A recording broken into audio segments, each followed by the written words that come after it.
your audience is inquiring about a little bit more about citizenship.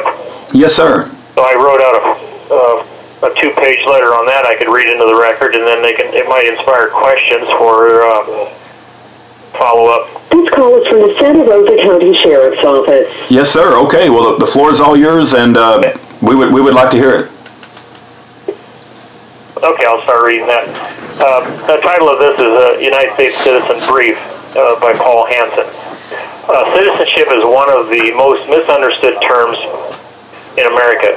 No one is considered free in America because America is founded on the Christian faith. Every man is subject to God's law as found in the Holy Scriptures. Yet there is full freedom to do anything in America as long as it does not violate God's written law. In America, no one is a subject to any other law except by contract. All relationships with the United States is by contract or by contact. Contact being an act done on United States government land or an act that affects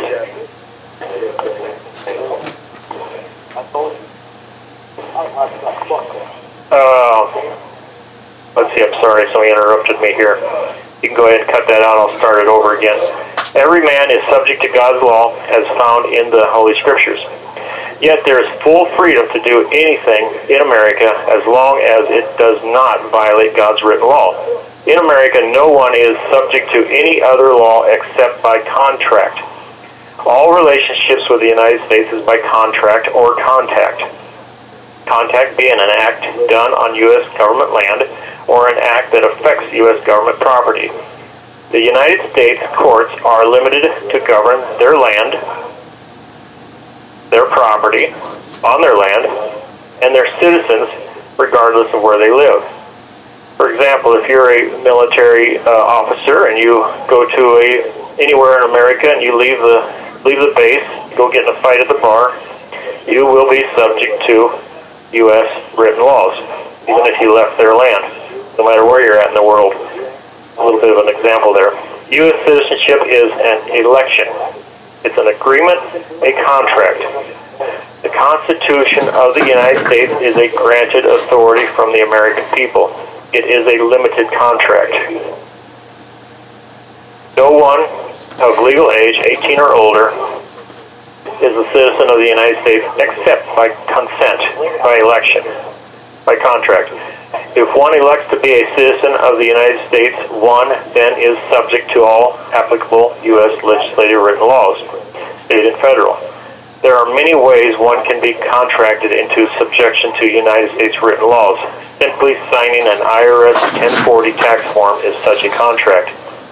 Any such signing without this knowledge cancels such contract as though it never existed, and one can get all funds back ever given to the United States IRS for lack of disclosure.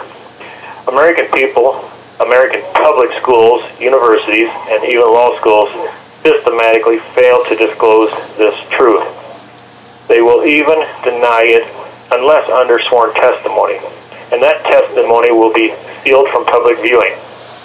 Even the state government churches are forbidden to disclose these facts. It is possibly the most profitable cover-up the world has ever known. That'd be unprofitable for the United States, not for the American people.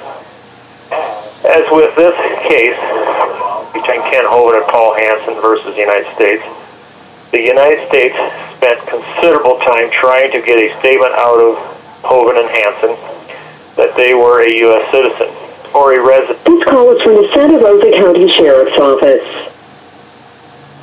Or a resident in the city, country, or a state of the United States. They tried every trick in the book, yet they failed. They both responded by saying, I have no evidence in my possession that I have elected to become a U.S. citizen or a resident in the United States. They testified that way because if one admits to being a resident of the United States, he is a U.S. citizen by contact and is then subject to the United States written law in their courts. U.S. prosecutors even threaten people with arrest and prosecution for not being a U.S. citizen as they are testifying. Hansen simply replies by saying, "If you have such authority, you will. If you do not, you will not arrest me." This stops the prosecution attorney dead in their tracks. So what does one do? If you wish to stay independent of the U.S. government, just stay off their land and avoid contracts with the United States. If the IRS claims you have a duty to file a tax form or pay a tax bill, do not ask for the law they rely upon. Ask for the contract.